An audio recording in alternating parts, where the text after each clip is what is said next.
I'm Maria Menounos, and you're tuned in to AfterBuzz TV, the ESPN of TV talk. Now, let the buzz begin. I'm getting in the zone, y'all. We were clubbing tonight here, watching our Batwoman after show, or excuse me, we are the after show, watching the actual show. Pretty spectacular episode, I do have to say it myself, but let's get into it. I'm your host, Ali Kona Bradford, joined by a very fabulous lady over to my left. And I'm Katie Kawamoto, and I'm also going to be in the chat. So if you have any thoughts, just send them my way, and I will try to shout out as many as possible. So shout out real quick to some of our viewers: Ivan Soto, we have Gratian Ryan, some of our regulars: Billie Jean Girl 24, Yo, and Black Magic 99. So whoa. welcome, y'all. Welcome back. I think most of you have been here before. So yay, hi co-host. Great to have you here. Anybody who's brand new, shout outs to you. Participate in the conversation. And if you're not watching live, as always, leave your comments below and hashtag everything ABTV Batwoman on social media. I do not know why I have an accent right now, but you know, it's just there. Thank you. Okay, so first things first, you know your duties, and if you do not, it's time for your hashtag badass beast. Who was the baddest this episode? Get your answers ready. Are you still contemplating? Because I can go you first. go first. I'll try. Yeah, you go first. You know, I usually go first too. So. Okay, so I feel like I have two badass pieces because mine's like a half of a beast. Because I appreciate, though the motivation was not necessarily entirely pure, but sort of pure, is Alice. Because she came through just a little bit and saved a life. And so that's why she's partially my badass beast. And then on the opposite end of the spectrum is going to be Kate for letting her have it, giving her a free psychic reading and letting her know the truth. You ain't worthy, boo. So that's my badass beast. Katie.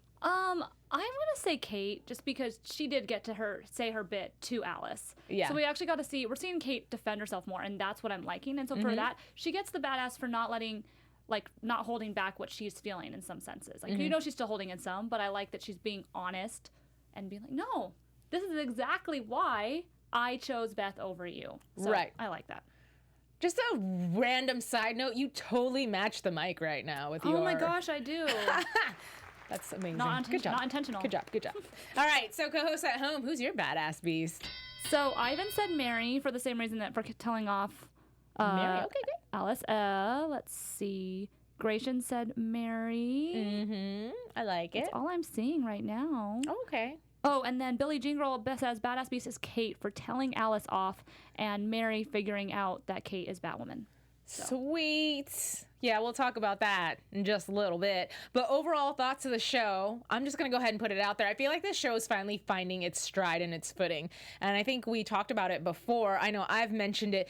This happened to me when I started watching Arrow. The first few episodes, I was like, what did I get myself into? My God. And then the actors just like found their comfort zone and they went for it. And I feel like the same thing is starting to happen. You know what I mean? Like as an actor, you're getting familiar with a character. And then for someone like Ruby Rose, who's carrying now an entire show by herself, ish, you know what I mean? Like you there's a lot of pressure there, you know? And so it's very just totally lost my train of thought right now, and I do apologize. But point being is that it's really hard to carry a show by yourself like that. And so I think she's finally found her comfort zone, if that makes sense. Do you know what I mean? Like last week was our best episode, I feel like, thus far. And then now it's like it's just cruising. I don't know. What about you? I agree with that. Thoughts? I think it's definitely fallen into its step a little bit. You know, with most of the DC shows in the past and with shows in general, it takes a few episodes to get in. It took us a little bit longer, but we are falling into that groove. And I do like that it seems kind of like they're going to be doing a monster of the week now or a villain of the week now, at least with the preview we have of last week and this week. So I like that because with Gotham, there's so many villains. There's so many dark creatures. And with the whole Alice thing, which was great, I like that we're seeing that there's other villains other than just Alice at this point. Right.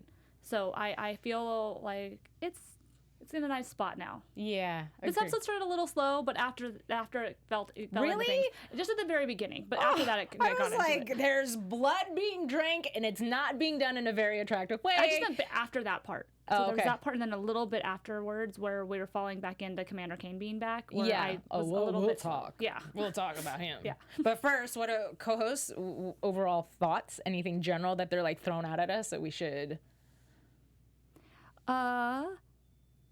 Gratian said, agreed, it does seem like they're finally finding their feet. Yeah. And then, on a side note, Billie Jean Girl says that you're matching with Batwoman because you're wearing black and white. I am? Oh my god, okay. Both of us are like twinsing in our own way. So let's talk about Commander Kane, because if we were doing hashtag who I love to hate on this show, he would be it. Because OMG, what a butthole. Like, cool, you're out of jail. Yay, I get to take back control of my department. But he's like gung-ho, not taking any time to absorb anything that's been happening while he's been gone, and just like reassuming the position and taking out all this aggression on Batwoman that I'm like, dude, pump the brakes. Yeah. Thoughts, comments, concerns. Wasn't a fan of his this episode. Not He at made all. Sophie look much better. And that's saying something because we already know that I'm not a huge fan of Sophie. But she didn't seem like the worst evil in this particular sense this week. Because she's been kind of taking care of all his stuff for him. And yeah, he may not agree with the way that she went about it, but she still had to deal without him being there and had to do things in her own way, not necessarily all his way. I'm just like waiting for the other shoe to drop and him to find out that his daughter is actually Batwoman, and he's over here trying to, like, he was talking so much shit about her. I'm just gonna say it, like, just straight up, hello, like, trying to make sure that she doesn't take the credit for things and reestablishing what authority, let's show Gotham what authority looks like. Okay, like, dictator much? Did not appreciate him at all this episode. And then he went and gave Sophie the ultimatum, and I was like, bro. Yeah. Okay. She's like family. It's not just like she's another employee. She's like family, and he's known her forever. Give her the benefit of the doubt. That's my thoughts on Commander Kane. They agree with us. Good. They're not liking him. He's making them angry. Yeah. So I'm like, do I need to hop off my soapbox? Just a little bit. All right. So then let us talk about Mary, because I was digging her. I did definitely think that it's taken her a while to put the pieces together. So I was like, hallelujah. She finally figured it out. But any particular signs during the show that you're like, oh my God, girl? The earpiece, like... As soon as Sophie, I'm going to blame Sophie, mostly. Okay. Because she's the one that mentioned Batwoman having the drug in her system. Right.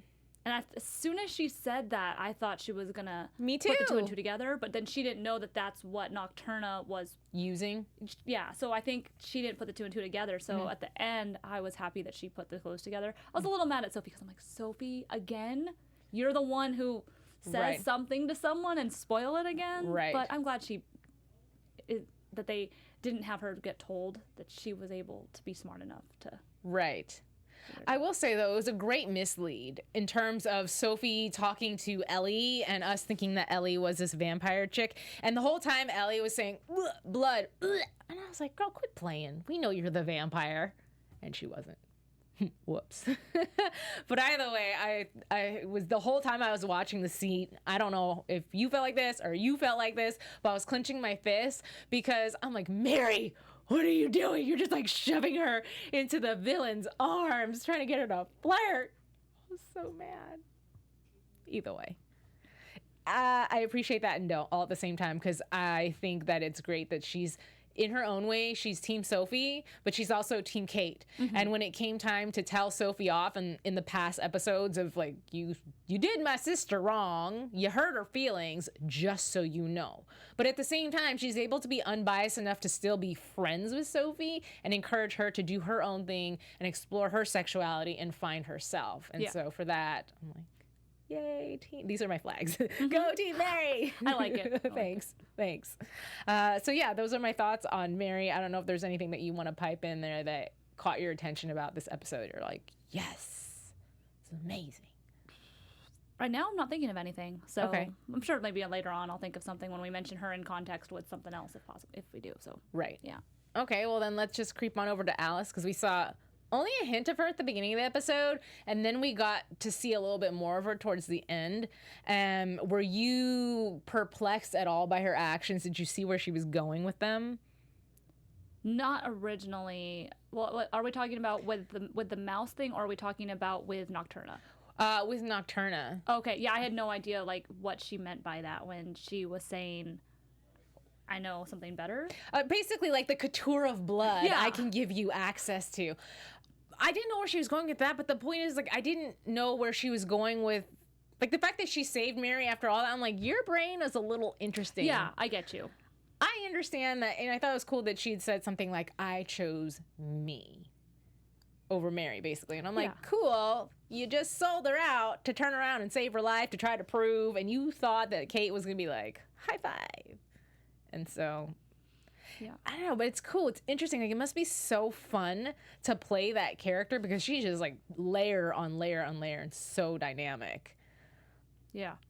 Which, by the way, we got to see her as Beth on a cold slab, but we got to see her as Beth. And when I got to see Kane say goodbye to her, I get it. Like, he's like, I feel hollow on the inside. And he did his like, mwah, one for the homie on her forehead or wherever he kissed her. I don't know. Yeah. But I thought, I get that you're angry, right? That she turned out the way that she did and she's harassed and assaulted the entire city and killed people. But at the end of the day, you got to really think of her origins and the fact that she's hurt by you, bro. Like, instead of pushing off, I get it. Like, you can't live with guilt for the rest of your life, but at the same time, take some accountability and, like, whoa. Do you think maybe he thinks that prison was his? I mean, was he really long enough there for it to absorb all the guilt or sins? It's a very accurate point, but he might think he did enough time. Maybe. And now he can just go on to... He's just like... He's an interesting character, too, because he's just filled with so much angst and hate. And I feel like it's hate against himself, but instead of dealing with that, he's just putting it on other people. Like Alice and Batwoman. And, like, blame, but where are you going to take accountability? He did for, like, an episode and was like, I feel so bad. I should have searched for her, and I didn't. And then that was that. But did he actually... He did apologize. Look, you know what? Sometimes with kids... Now, she's grown up, but still, sometimes with kids... You have to apologize more than once. And that, what she's been through was so traumatic. Why don't you ask her what she's been through? I mean, not that she's reasonable. Yeah. But, yeah. like, Alice, let's go to therapy. Why don't we try that? I don't think she would be down with that. Maybe. Maybe not. You know who else needs therapy, though? Nocturna. She has some problems, yeah. Yeah, just a little bit. I was reading about her, though, because in the comics, so she's adopted by Charles Knight. Mm-hmm. And in the comics, she's an astronomer, and I feel like they mentioned a different profession in this show. Did they not? I didn't catch it if they did. Chat, if you heard that they mentioned her profession, let us know. I feel like she said something about doing something. Maybe she didn't, and I'm just daydreaming. Yeah. I could be totally wrong. Did you like her as a villain, though? Well, I'm used to seeing her as a villain because I was a very big fan of Vampire Diaries, which she was in before, and she also played a vampire, and she was not the most pleasant of vampires in the show. So I'm used to seeing her as a villain, but this was an interesting take because of her being a vampire, but not being a vampire. Not for real. She still drinks blood, which is technically what a vampire still Right. is. But so for me, it was a nice to see her in a different role, but still in that same realm. Mm-hmm. And I did actually put a note about this, and I don't know how many of our chat watched Vampire Diaries, but in the scene where they're in the clock, like the tower, where she, the final season of Vampire Diaries took place in like a similar situation. So I just got major throwbacks to Vampire Diaries, but she does the dark vampire look very well. Mm-hmm. The mysterious, you don't quite see all of her. She does different things with her voice. So I like her. I think she's probably one of my favorite villain of the week that they've had so far. So it's interesting that she justifies her actions. I mean, every villain has a justification and reason for why they do what they do. And her whole thing was like, well, those kids are just drinking toxic drinks and they're doing all these toxic things to their perfectly wonderful bodies. So why not just give it to me? Because I will actually appreciate it. And I was like, well, that is definitely one way to look at it. But anyway, I thought she was great. I loved the fight scenes that they had with her and Batwoman. Yeah. I was a little surprised that Batwoman got taken out as quickly as she did at the beginning of the show with the little bite thing. I'll excuse it because they were drugs. But at the same time, I was like, you couldn't put up a little bit more of a hiya? Like, what happened? Yeah, sometimes she gets taken out really easily. I don't know how to feel about it. She's still figuring it out. We're gonna put it on. She's still figuring it out. Yeah. Everyone. But Sophie did come to the rescue when she did get caught. And that leads me to like the really exciting part. And I don't know how excited you are, because I'm sure some people were shipping them to get back together and some people weren't. I'd be curious to know what you think. Comments below, talk in the chat, let us know. But I've been low-key rooting for them. About you? No. I feel like it's sooner than I knew that they were endgame. I think we all know that. The current version of Sophie we've had, no. Okay. Makes sense. Well, she did. Okay, so she's been facing her truth a lot. And we had the whole Alice situation talking about the crazy, like the worst thing in the world is that you're in a cage, but you built the walls of your cage around you. And I think that really got to her. Yeah. And now she is slowly teetering to that exploration thing. And then you have someone like Mary who's pushing her to just do you. Yeah. And then on top of that, you got Commander Kane who suspends her, and he's like, dummy. And he's like, here's your ultimatum. Da, da, da, da, da, da, da. But what I want to know is, okay, we got that like satisfying kiss and blah, blah, blah. And I'm sure Kate was just like, WTF? What is happening? But if you were in a serious relationship with somebody for a very long time, right? You are that close to someone's face. Granted, there is a mask, but Ruby Rose, aka Kate Kane, has some very distinct, very beautiful eyes. You didn't notice? And then on top of that, look, I haven't been around like that or anything, but I do know that certain people kiss a certain way. And if you've been intimate with somebody long enough and in a serious enough relationship, you're telling me that nothing about that felt familiar to you? There's someone named Carlos Hernandez who says, wouldn't Sophie recognize her after the kiss? Right. So he understands too. Thank you. Hi. Hello. How are you? And welcome, Carlos. I didn't see you here earlier, so welcome. Yay. So that was my big, like, how have you not figured it out? Because even before the kiss, when she was rescuing Batwoman, she went face to face and was full on flirting with her. Yeah. And I thought, that is really bold, unless you know that's Kate. Do you know what I mean? Like, this is this high profile, for lack of better words, like celebrity, if you will, but she's a superhero and you're a crow. That's pretty ballsy. Yeah. You're just like this close. Yeah. Billie Jean Girl 24 thinks that Kate deserves better than Sophie. She didn't want them back together. I agree. I like her, so it's hard for me to disagree. I guess I'd have to put myself into Kate's position because she obviously got done wrong.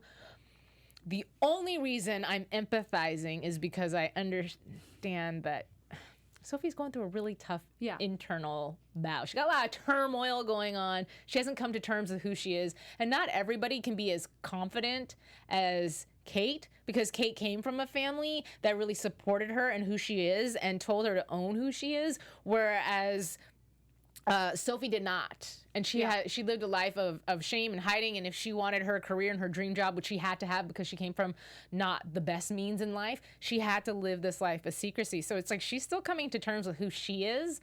That doesn't change the fact that way deep down in her heart, she has feelings. She just doesn't know how to express them openly. Yeah. So I think that's the only reason that I'm okay with her is because there's a piece of me that just empathizes and feels bad for her. Yeah, that's a valid point, for sure. So anyways, that's my thoughts. Curious what you guys think about. It's kind of a mixed. Some people like Sophie and Kate, some people don't. Gratian also agreed that he thinks it's a little too early because Sophie has some stuff she's got to figure out. Right. So it's kind of like bits and pieces of what we're both saying. Right. So, but again, it's like A, ballsy move. B, she's at a point in her life, well, I can articulate at a point in her life where in some senses you could think that she's standing on a ledge. Either jump or don't jump. Like, you're about to lose everything you've worked so hard for. But at the same time, everything you've worked so hard for doesn't accept you for who you are. So again, not to say that it's not too soon. It's too soon if she knew who that was. Yeah. She doesn't know who that is. So on a whim, feeling this feeling and coming off of that, for lack of better words, high of knowing that, like, this is it, this is it. I'm just going to go for it. And she does. So again. Yeah. Kudos to her for that.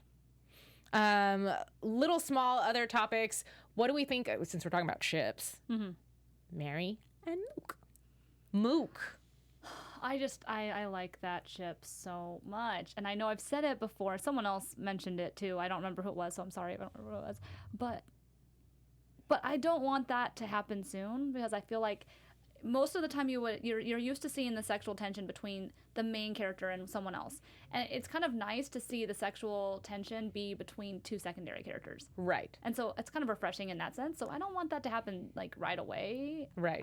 I just see, but okay, so I'm going to say, back it up. Yeah. I don't feel sexual tension yet. I feel the awkward, like, you're kind of cute. You're kind of cute too. Let me slap you on the hand. Like junior high crush. Right. Yeah. And I think that Luke is a little bit more aware of it than Mary is. And I like the little small sprinkle of the commonality when she's like, hey, I like your tie. Like, nobody else in that room probably thinks that tie is cool, but Mary does. Yes. And it's almost that little foreshadowing of, like, they could be good together. Yeah. And there was that whole awkward, wait, how do you know each other? What are you, like, why are you here together? Yeah. He was like, okay, Luke's a bad liar, first of all, and he cannot keep secrets. Yeah.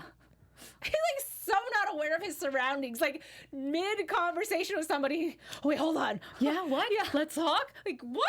You totally forgot you're on public. Somebody mentioned that in the chat, how they just did not care in this episode, like Kate and Luke. Who cares? This is who I am. Right. Take me. Yeah. Yeah, pretty much.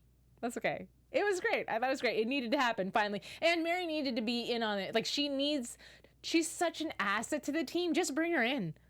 You know, like I get the fact that, keep someone innocent, if you will. Keep her out of the drama. The less she knows, the safer it is. But dude, she's got it. Like she can handle herself. And if anything, knowledge is power. So it could make her stronger. Anyway, I'm glad that she finally figured it out. And the fact that she's like, Kate, you're totally Batwoman. Yeah. I was like, yes, she is. How come your dad can't figure it out? Just saying. He's too busy hating her. Right. Totally. And then we also have the really tiny story about Mouse, who finally Alice is figuring out. Like, and she put that together. Okay, you know what? Mary, you need to take some classes from Alice, because it took her about 2.2 seconds to put the fact that some guy who peeled his face off and put a new face on is really the original guy. She figured that out. Like, so fast. And Mary is so smart. I think that's why it kind of bothered me a little bit, because I'm like, you are just the most intelligent person in the world. I think she realized that too, though. The way she delivered the line kind of gave me vibes of, I'm an idiot. How did I not see this and this and this sign before? Right. So. 'Tis possible. Very, very possible.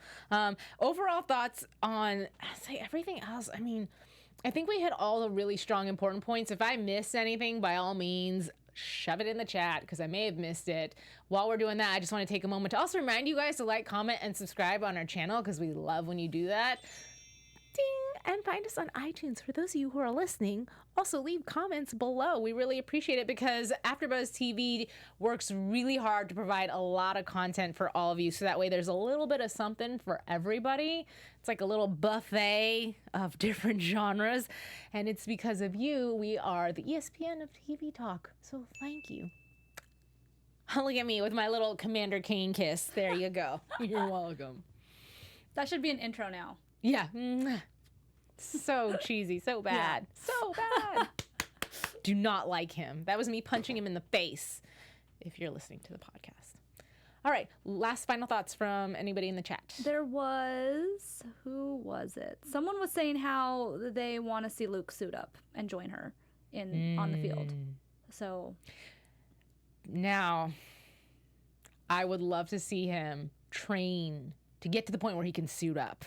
That'd be fabulous. Like, I want to see Luke take a parkour class. That's what I want to see. You want to see the training process. Yeah. You know, the Arrow-like scene where Oliver is, we see him shaping up for battle. Oh yeah. Yeah. Something in my mind tells me that Oliver's a little bit more coordinated than Luke. Well, of course, but I'm just saying that kind of montage that they always have of him prepping for a big thing. If they want to bring back the salmon ladder, I'm totally cool with that. Totally cool with that. All right, so I feel like, and did we leave anything out that someone's like, OMG, how did you forget? I didn't see anything. Okay. Yeah. Don't forget. Ivan said, "Don't forget what Beth told Kate last week about her soulmate, and it wasn't Sophie." She didn't put a name on it though. Last week she just said she said something about a soulmate, and then after she passed away or something like that, she's like, "You're not going to tell me, are you?" Yeah, she was still alive. "You're not going to tell me, are you?" She didn't. Sorry, forgive me for the extra noise, but yeah, confused about that comment, but that's okay. Yeah. Appreciate you throwing that at us. All right, so then with that said, why don't we get into something that I really enjoy, which is our hashtag badass beast, but in real life, from the cast. So my badass beast, guys, some people are gonna be mad. So it is actually Ruby Rose, because in real life she is a vegan like me. Yay! She's very compassionate about animals and saving the planet, and she invested in a company called Rebel, which I've seen these drinks. I've bought one before. They're pretty good. They're like a mixture of different types of like juices and protein drinks and stuff like that, but obviously dairy-free, cruelty-free, and all those amazing things. I'm gonna pull up really quick. Shame on me for not having the information, but they're in most grocery stores if you're in the US. So definitely give it a try. I know they were like super, super excited to have her jump aboard, because she's also, I believe, an investor in the company as well, too. So that's pretty awesome. Nice. And then the next few are just like different pictures of her standing up. Regardless of what your cause is, like you may not agree with her. I personally do. I always appreciate when people utilize their platform and speak towards something that they feel very passionately about. And this is something that was, for me, a nice surprise. Oh, this is her with an Impossible Burger. Actually like Beyond Burgers better. Shh. But anyway, and they're at Costco. P.S. Not that you care, but they are good price. Either way, I digress. It just made me appreciate her a lot more. I already liked her before, but now I'm like, oh my God, I love you. You're amazing. And if you get a chance to watch any of her interviews, I mean, they're a little dated, but you know, she was on Jimmy Fallon, and she just speaks about her experience, even just like on the show and training for the show. And when she talks, you can tell she's just a very kind person, and it's so interesting because Kate is obviously a nice person, but she's got this like broodiness to her, whereas when Ruby Rose speaks, like she's talking about the humbleness of when she did have that neck injury and her not being able to move, and it just teaching her a lot of empathy for other people, and then also becoming more passionate about the fact that like, I'm lucky I could get this surgery because I had the funds and I had insurance. Although she's like, in America, my insurance didn't work, of course, but I still had the means to pay for it. And like, what about all these other people who are living in pain that can't afford these things? So I don't know. I think another charitable foundation might be coming in the future from her, maybe. But point being is that she seems like she's a very kind, compassionate person. Yeah. And I really appreciate that about her. So that's my hashtag badass beast. Let's get into news and gossip. AfterBuzz TV News. Wah. That would be Miss Rachel Scarson. So if anybody is in Melbourne, depends if you have an accent, there's Oz Comic Con. So she's finally coming, and she's like the first person that was announced. I'm sure other people are going to be coming as well too, but it's just, you know, you heard it here first, because this actually came out, I think, like 4 hours ago. Oh, okay. Now 6 hours ago, since I got this a while ago. But anyhow, so for those of you who are going to be in the Australia area, definitely check it out, purchase your tickets. And if you're not in the Australia area, just tell your friends about it. Maybe they'll come. Maybe they'll go. I don't know. All right, next item would be all you, my friend. So Cameron Johnson did a film called Grab My Hand, A Letter to My Dad, which is going to be at a children's, the New York International Children's Film Festival. And this is from an article in the New York Times. And it occurs over the next 4 weekends. And it's Kids to the Rescue Film Festival, and it shines a light on activism. It brings works from more than 30 countries, and they all add up to an overwhelming celebration of young people taking charge and like good messages to kids and things to learn from. Grab My Hand, A Letter to My Dad is by Cameron Johnson and Pedro Pasini, I think is his name, and it delves deeply into grief. Johnson conceived the film after the unexpected death of his father's best friend. Memorializing the older man's bond, it urges male viewers not to leave love unspoken, which that's an awesome message. Really great message. And he also posted on his Instagram, he posted about it. He said that he will be at a forum on 5 along with some other people that this coming Saturday at SBA Theater in New York to talk about his love for journeys to animation, and it's for animators all around. And there's a link in his bio for tickets if you're in the New York area and you wanted to check that out. So, and I think it's as part of the festival, I believe. So, nice. Yeah, it's pretty cool. That's a pretty solid message for a children's short. It is a short, so. Okay. Yeah, and there's like over 100 films, and short films and some documentary type things, so. Very cool. Well, then that's 2 appearances that you heard right here at AfterBuzz TV. So pretty awesome stuff. Now let's get into our predictions. Boop, boop, boop. Prediction. Okay. I was like, Prediction. I might have a new job. Hold on. You don't want to hear me beatbox. Okay. So predictions, that would be your turn to get into all of that. And then we'll go. Or actually, no, that's your warning. That's your warning to know. It is time to get into your predictions. We can go ahead and start ours. Cool? Yeah. All right. So we saw that there's going to be another girl who is a box cutter. From what I heard, I could have heard wrong because I look down and look at notes and type and watch at the same time. But I heard something about her cutting faces off. And I was like, okay, is this chick somebody that got captured by, wasn't it, not Ethan? That was a fake name. Real name dad. Aston. Oh, August? There you go. Yeah. I just think he sounds like he should be an Aston. Anyway, Yeah. But I thought, okay, my prediction, hypothesis is that maybe she came from the same school of crazy, and she was potentially one of his victims too, and learned how to cut off faces. And now Alice is going to meet her match and be like, oh, that's my prediction. So you think Alice is going to have her own villain to deal with? That's what you're saying? Perhaps, or competition. Oh, okay, gotcha. All right, gotcha. I, other than wanting the Luke and Mary thing to happen that I've predicted before, I'm also going to go with, I think we're going to see at least 1 or 2 more people join Team Batwoman directly. So we have Luke and Kate right now. I think by the end of the season, we're going to see Mary with them. Of course, I think that's an 100%. obvious prediction, but at the end of all the first season of these DC shows, we usually see their team. We see the Team Batwoman in that sense. And so I'm excited about that. I don't know that Sophie's going to be able to keep her promises that she's trying to make to herself about. See, and I was going to say that I wanted to piggyback off of your prediction. Yeah. I think by next episode, Mary's going to be on Team Batwoman. Yeah. And I think that Sophie is going to make the really tough decision, and she's going to hop over to Team Batwoman as well. Yeah. Of course, then she'll... Okay, Kate's going to be like, no, you can't be a part of my team because I don't want you to know who I really am. And that's going to cause a lot of chaos and confusion. And then maybe that will push Sophie into crawling back to crows. What do we have in our chat? Any good predictions? Logan said, I don't have a prediction, but hoping they find a way to bring in Maggie Sawyer and Renee Montoya as new love interests for Kate. Okay. And then Ivan Soto said, after Kate and Alice is seen, Alice will start to allow her Beth to start to appear.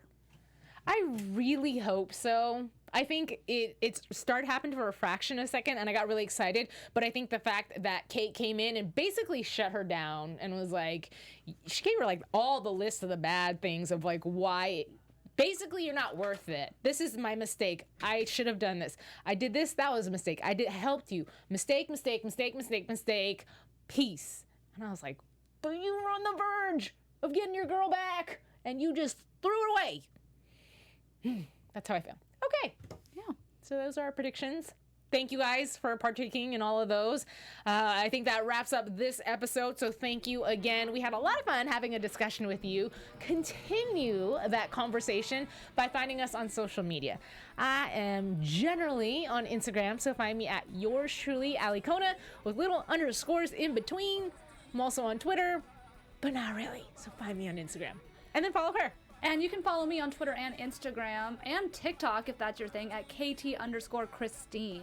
I'm pretty active on all of them. Not so much TikTok, getting into that one, so yeah. Or on the Riverdale After Show at 10:10, which I know most of you I will see there, so. And if you do follow us, please leave a comment below, anything, really, and just say, hi, I'm from the Batwoman After Show, so that way we know where you're from, because that's always great. All right, we will see you next week. Until then, I'm going to give you a Mr. Captain Kane, terrible commander kiss. Goodbye.